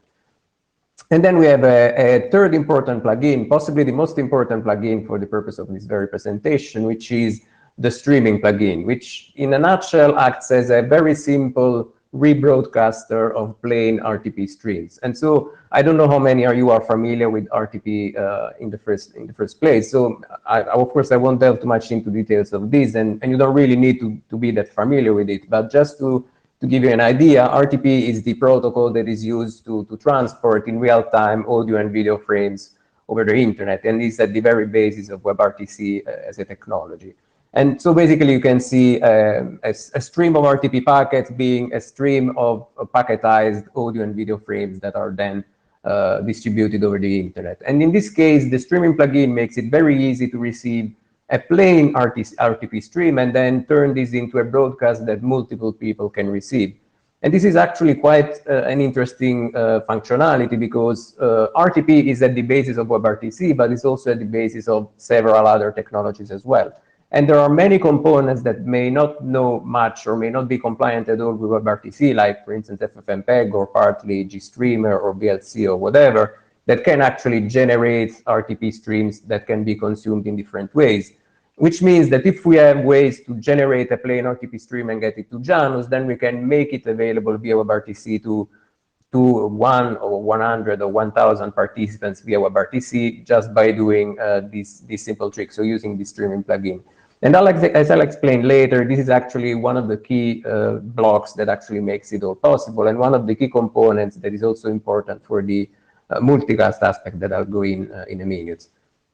Before going there, I just wanted to spend a few words on how we did IETF meetings before the pandemic started. So as you may remember, whenever you went in a room where the IETF venue was, you saw that we had a camera placed somewhere, that we were duplicating the beamer feed and so on and so forth. And we were doing this so that we had basically a small Raspberry Pi in the room that would capture both of these sources, the camera in the room focused on the chair or on the speaker, and the video being duplicated from the projector, would capture these and then would broadcast these via plain RTP to a Janus instance. And in this case, you can see how the streaming plugin becomes an important component here, because we are taking basically something that knows nothing about WebRTC, like this static camera and this video and this projector splitter, and then we are sending this video via RTP to Janus, and then we are turning this into a WebRTC broadcast, which means that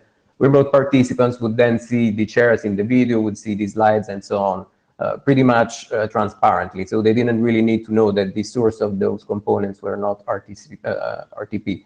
And we're actually using multicast a lot in this specific context, because in this case, and it's clear from this other picture probably, basically the RTP address that we were using to broadcast these RTP streams to was actually a multicast address. So we were not sending a unicast stream to the Janus instances.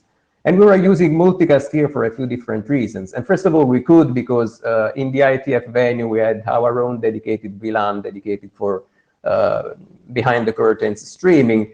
And this made it easier for us to basically distribute the media to different servers. And this was not only important to make it available to different Janus instances, which I'll explain in a few slides, but also because it made it much easier to also make the same stream available to entirely different components. And this was important, for instance, when at the moment we had to start supporting YouTube streaming as well. So just to make a simple example, for the plenary, we give the usual access that you see right now as well, but we also allow people to watch the plenary via YouTube as well. And in order to make this possible, we had, of course, to make these streams available not only to Janus, but also to another component that could then act as the video mixer that would then broadcast the video to YouTube eventually. And I'll spend a few words on this as well later. But very, very basically, this would allow us to only send the stream once to a specific multicast address group, and then different components interested in the video feeds from those specific cameras could then basically just subscribe to the group that they were interested in. And so it made the whole process of orchestration and management of the different resources that we had much easier in this context. And of course, I mean, this worked and we were quite happy with this, but then, as you all know, I mean, the pandemic hit and then we had to stop meeting in person, which meant that we had to find a way to basically bring the conversation that we are having in a hybrid approach completely virtual instead, which was the main topic of a presentation that I did in the MOPS working group at the last IETF. And here is a link to the full video if you want to hear a bit more about it. I'll give a very quick recap of what was there, just to give you the important bits that are needed in order to figure out the way that we can use multicast in this context. First of all, I'm bringing the audio bridge here again. Audio bridge, if you remember from a few slides ago, is the component that can act as a audio mixer for the different streams. And an interesting feature that we added to this plugin was the ability to basically forward externally the current mix that was being generated in a room via plain RTP to a separate component. And we'll see in a minute why this is important. And same thing for the video room. So if I am sending my own video stream to a Janus instance so that other participants, for instance, you can receive it in a browser, at the same time, I can also instruct the Janus instance to relay my video feed as a plain RTP stream to a different address instead, so that it can be used or consumed in different ways. And if you remember the streaming plugin that I introduced before, these two different abilities to relay RTP streams actually provides all the bricks that are needed to implement some sort of a WebRTC CDN, if you will, which was called Soleil in my PhD thesis, because it was the main topic of my PhD at the time. And you can also find a link here if you're interested in having a look at that. And more specifically, this concept of WebRTC CDN that we had in mind assumed that WebRTC was actually needed only at the edges. So you actually only need WebRTC to receive the video from the participant, in this case, me from a browser, for instance. But then how you distribute this video internally on your own network, how you fan out, is completely and entirely up to you. And using features like the RTP forwarding that I just described makes it very easy to then use components that are completely WebRTC unaware for the job, or even multicast networks, as we'll see in a second. The only important aspect is, of course, that if you still want to use WebRTC for the distribution part, you still need to have WebRTC at the edge node somewhere, so that this single stream that I'm injecting actually eventually reaches multiple Janus instances that are able to serve much more users than this single node would be able to. And then in this case, they can all serve their own independent users. And of course, I'm using different colors here, meaning that I could actually inject different streams rather than just one, using the same distribution technology that I have at my disposal. And so used within the context of the IETF, for instance, or how we are using it here, it works pretty much like this. So for the audio part, as I was mentioning, all the audio streams are actually mixed in this platform. And so it means that the active participants are actually contributing to the audio bridge plugin. So they are being mixed. And then this mix is made available via a plain RTP stream to the streaming plugin. And this streaming plugin is then able to broadcast it to many more users. And if we assume that we actually can relay this mix to multiple streaming instances at the same time via plain RTP, it means that we are basically implementing a bare-bone version of that distribution tree that we've seen in the previous slide. And we can make the same considerations also for video, with the difference, of course, as I was anticipating, that video is not mixed. So you need to do the same approach for each video that is injected in the platform. So basically treating each video stream as a separate broadcast, which means that, again, we can just RTP forward this stream to different Janus instances and streaming instances to basically fan out and serve more users that we could with a single instance.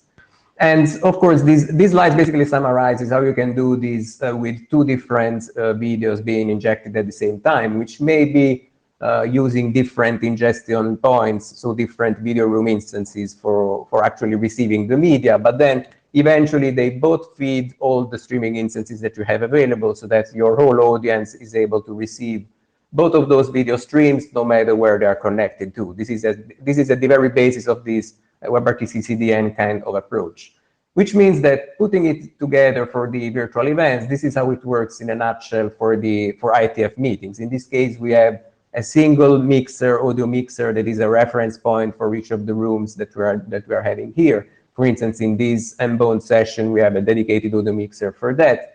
And then the video streams are injected via one or more video room instances instead, so that they are then made available via streaming plugin to everybody. So all of you right now are passive attendees, which means that you are all receiving the video streams that I'm ingesting via a streaming plugin, actually. And this is how it currently works for all IETF meetings. And one of the things that could actually be done, and I was incorrect in saying that we were doing it already in MOPS, I was already chastised by my colleagues for that error, is something like this, which means that this is something that we can do, meaning that since the main purpose is being able to fan out the media that an audio bridge and video room plugin are handling to multiple streaming instances, we can do this via unicast, as I've showed in the previous slides, but we could actually take advantage of multicast for the purpose instead, which means that both the audio bridge and the video room could send to a dedicated multicast address that is basically associated to a specific resource. And then each streaming plugin instance can just consume the resource they are interested into, which means that even from an orchestration perspective, not just in terms of network usages, this would be a great advantage in terms of cost and resources, because it means that if I need a new streaming plugin instance because I need more distribution points to serve more users, I can just phone a new instance and have them point to the existing multicast resources, and they will pull the resources automatically without me needing to make the audio bridge and video room plugins aware of the fact that I need to unicast the stream to a new component. And this is something that we can actually do, and we have done in our lab for a few times, but we cannot do right now due to the cloud infrastructures that we have available. So for instance, last time we used Azure, right now we are using Google Cloud Engine. But even if we use AWS, none of them have a native multicast support. So there are some of our customers that are able to do something like this using components like Weave and Kubernetes and something like this. But since we use Docker a lot and using our own small technology, we haven't investigated that part yet. But it's definitely something that we want to investigate more in the future, because we want to take advantage of that. And something that I should point out, though, is that if you have, if your own data center or data distribution network is multicast aware, this is something that you can indeed do. And in fact, we do have customers that are involved in the WebRTC broadcasting services that are actually using something like this and are actually pushing it even further. So rather than doing just something like this, where they have ingestion point using multicast to distribute to multiple streaming instances, they are also doing the same with multiple data centers involved. So let's say that you have this kind of setup that we've just seen on one of your data centers, if you want to take advantage of another data center that you have to also increase the amount of audience that you can support, you can do something like this, where you basically have possibly the two data centers that are not connected via a multicast network, but are only available through a unicast network instead. You have some sort of a bridge in the middle. So in this specific context, these customers that we know of are not using AMT as of yet, even though I think that AMT may actually be a perfect use case for these in this context, because the main purpose here is to make sure that a multicast resource is available on one data center, is made available on a multicast network on another data center, so that it can be distributed to even more streaming instances. So this is something that is actually done in production right now by a few companies, assuming, of course, that again your data centers have support for this multicast functionality. And one question that you may ask yourself is, why are we not using multicast everywhere, especially considering that I mentioned broadcast a lot in this presentation. So for instance, I explained how the video streams are can be treated as individual broadcasts that are then tied together as a conversation at an application layer. And the main reason is that we basically went for WebRTC from the very start, which was of course the obvious choice to make an interactive platform for communication. It's what everybody uses today. It's very simple to use and is available in all browsers, which means that everybody can just open their browser and participate. It means a very low barrier to entry, no need to install custom applications or anything like this, for instance. And of course, unfortunately, multicast is not currently available to all participants, which would be an additional impediment in this case. And WebRTC itself as a technology doesn't support multicast itself, mostly because it was natively conceived as a peer-to-peer technology. And one of the major impediments is the fact that as part of this peer-to-peer communication, there is also a dedicated peer-to-peer secure connection establishment via DTLS, which means that each connection that you establish with a peer, be it another user or a server, you're actually creating an ad hoc cryptographic context, which can not be shared among multiple recipients in this case. So as a technology itself, WebRTC is currently not suited for multicast usage. Even though WebRTC, among the technologies that WebRTC makes use of, there is also a bit of multicast, because due to a few privacy considerations issues, there is actually the usage of multicast DNS to advertise candidates in the SDP that are being exchanged. So there is a bit of multicast in there, but this is just for connection establishment, not for actual multimedia delivery. Even though I guess that some multicast would actually be leveraged more from a broadcasting perspective, and especially possibly with the usage of AMT, as I was saying before. And the basic example here would be broadcasting as we intended in a more broad sense. So I was mentioning before how we can actually make some working groups available via YouTube as well. And I was making the example of the plenary, for instance. And it works pretty much this way. So you have multiple participants interacting with each other, that if you are connected to the Miteco interface, you see as you're supposed to see, so with the different streams appearing and disappearing as different streams. But we also have a separate component, a mixer/broadcaster, that is receiving in real time all of the feeds that are being contributed to the room, is composing them into a single audio video feed, and is then publishing it via typically RTMP to a CDN so that it can be broadcasted somehow. And in this case, for instance, so that it can be visible via YouTube. Which means that one possible evolution here might be to actually take advantage of AMT for the purpose here. So the moment that we have a stream that we can broadcast and distribute in real time, even though there may be a bit of latency involved, these broadcasts may be made available through an AMT relay, for instance, so that it can be consumed by multiple multicast recipients somehow. And right now, this is mostly, let's say, a thinking out loud kind of slide. We don't really have anything done in this context, but it's something that we are thinking about doing in the future, sooner or later. And just one last slide, just to tie to the presentation that Oriol was making before. There is actually some interesting efforts being done within the University of Naples. So you may not know that Miteco as a company was actually born as an academic spin-off of the University of Naples. We all got our master thesis and PhD there, and we still have some connections with the university. And for instance, Simon Romano, who is part of Miteco, but is also a professor at the University of Naples, acts as a tie-in for these kind of activities. And one of the activities that we've done there is actually a project called Shine. So we contributed a bit to this aspect as well, mostly because Shine allowed you to do pretty much something like I described so far in terms of the fan-out distribution using an architecture as a Soleil, basically a tree-based distribution, but then using satellites and multicast networks in order to expand the distribution even further. And I mean, if you have any question on this specifically, Simon can probably be much more responsive than me on this context, but I just thought I'd contribute some information on this as well, especially in case it may be of interest to you all. And I hope I made it in time, so I hope there will be some time for questions. So if you have any, I hope I didn't speak too fast as I usually do, and I hope that you'll have some interesting questions from me. Thanks. Sure, Jake, you're up. Yeah, hi, thanks, Lorenzo. That was great.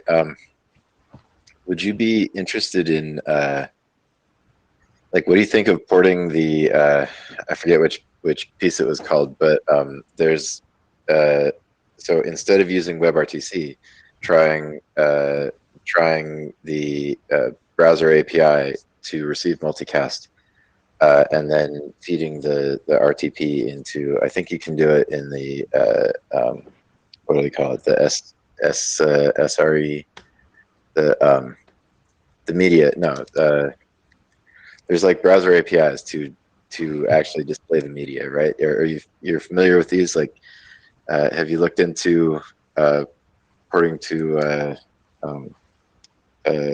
WebAssembly? Yeah, this is something that we are starting to think of also, because it's probably going to be what some time ago was called the WebRTC NB, so the new version of WebRTC, where they are trying to learn about the mistakes from WebRTC first version and try to improve in the next one. And so one of the ideas was basically to try and possibly use Quick, for instance, rather than use RTP and anything like this, to then transport media in different ways over Quick, and then, as you said, use WebAssembly to both encode streams and decode streams on the way back and forth.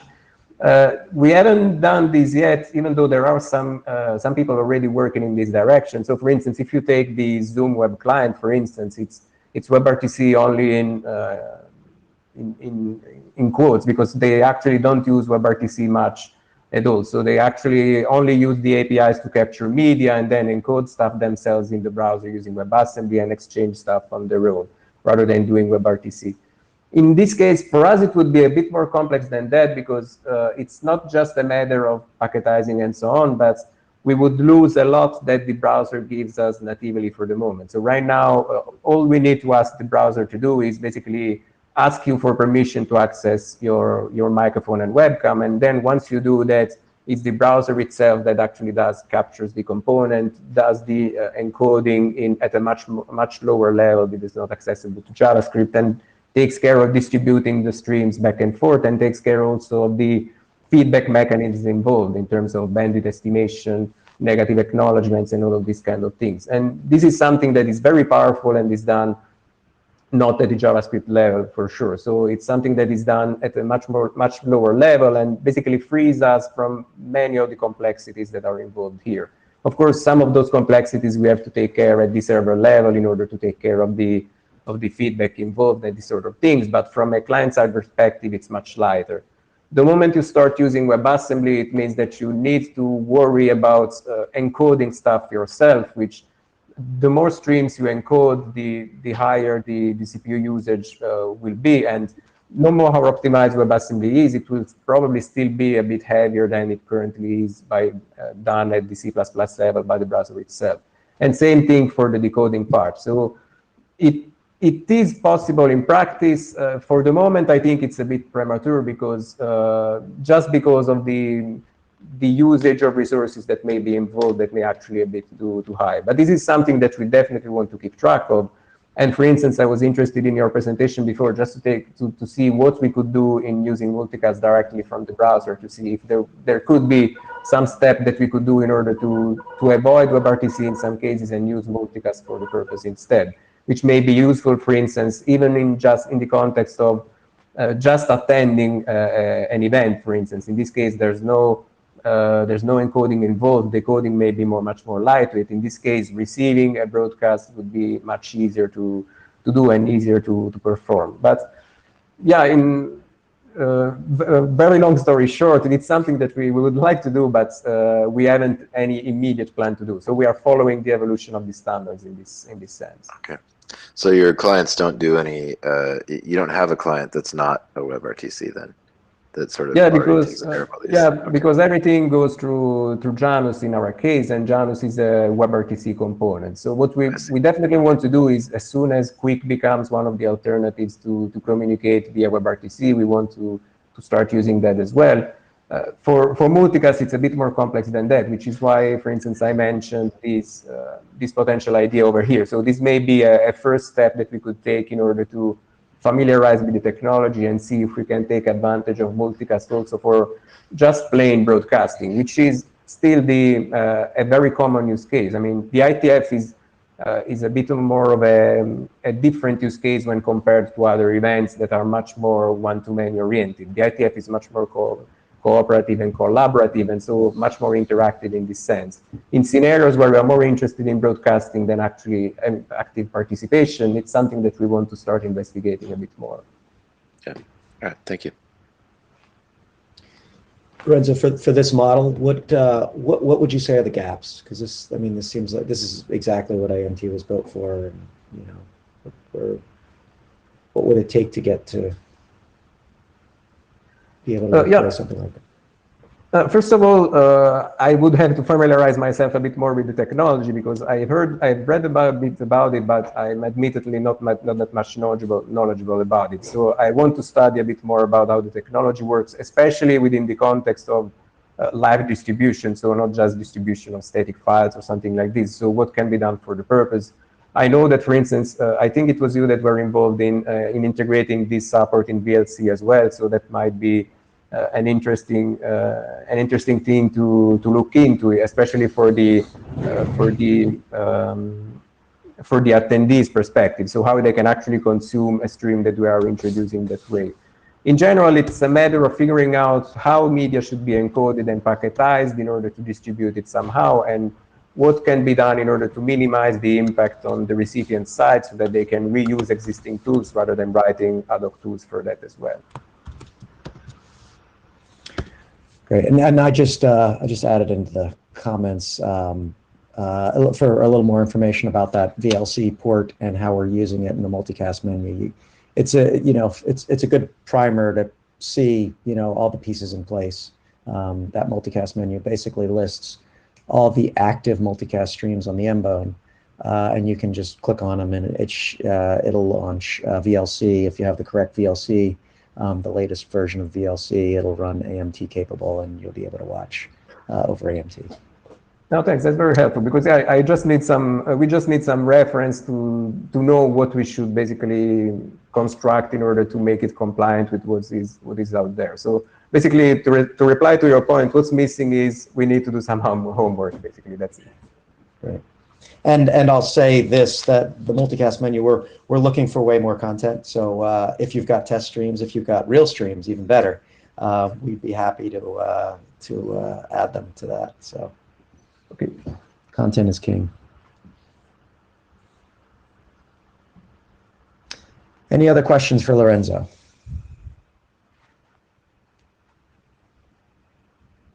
All right.